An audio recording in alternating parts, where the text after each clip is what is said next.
मुंजा खुदा बे इंतहा थोड़ा कया तो मुँह मथा। मुंजा खुदा बे इंतहा थोड़ा कया तो मुँह मथा। कामिल अताऊं नेमतूं हरदम शुक्र मां थो कया। मुंजा खुदा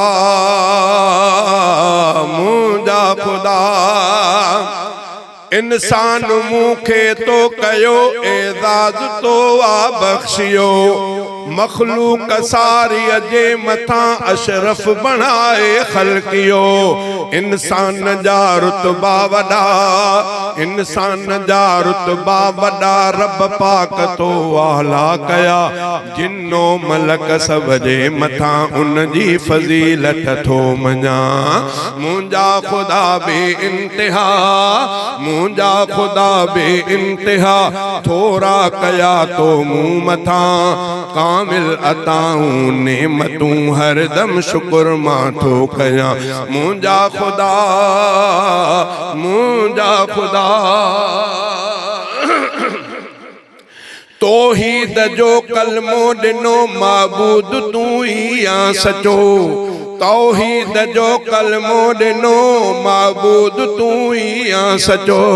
ईमान जी दौलत खुदा एहसान मूं ते आ वॾो। ईमान जी दौलत खुदा एहसान मूं ते आ वॾो। थी रूह खे राहत मिले, थी रूह खे राहत मिले। रग रग ठरी फरहत मिले। थी रूह खे राहत मिले, रग रग ठरी फरहत मिले। मां शौक़ सां कल में शहादत खे पयो भेरा ॾियां। मुंजा खुदा, मुंजा खुदा, मुंजा खुदा बे इंतहा थोड़ा कया तो मुँह मथा। कामिल अताऊं नेमतूं हरदम शुक्र मां थो कया। मुंजा खुदा, मुंजा खुदा अल्लाह आहे वहदहू सानी न तुंहिंजो को ॿियो। संसार सारे खे खुदा हिकमत सां, संसार सारे खे खुदा हिकमत सां हलाए पयो। संसार सारे खे खुदा हिकमत सां हलाए पियो। हर शय खुदा धरती जबल, हर शय खुदा धरती जबल आसमान तो जोड़ियो। हर शय खुदा धरती जबल ऐं आसमान तो जोड़ियो। रज़ाक सारी खल्क जो ॾाढी सखावत थो ॾिसां। मुंजा खुदा, मुंजा खुदा मुरसल नबीअ जो उम्मती वाखाणे आ क़ुरान में। यासीन ताहा वद्दुहा लिखियल सजण जे शान में। महबूब मुरसल जी दुआ हर मर्ज़ मोमिन लाइ शिफा। महबूब मुरसल जी दुआ हर मर्ज़ मोमिन लाइ शिफा। अगवान मुंहिंजो मुस्तफ़ा मां पैरवी उन जी कयां। मुंजा खुदा, मुंजा खुदा, मुंजा खुदा बे इंतहा थोड़ा कया तो मुँह मथा। कामिल अताऊं नेमतूं हरदम शुक्र मां थो कया।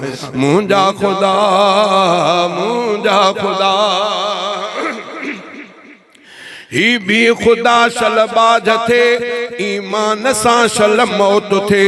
सकरात वारे वक्त में तुंहिंजो ज़िक्र चपते हुजे। ही भी खुदा शलबाज थे। ईमान सां शल मौत थे। सकरात वारे वक्त में तुंहिंजो ज़िक्र चपते हुजे। अब्दुल वदूदा बेसमर अल्लाह दे अहिड़ो अजुर।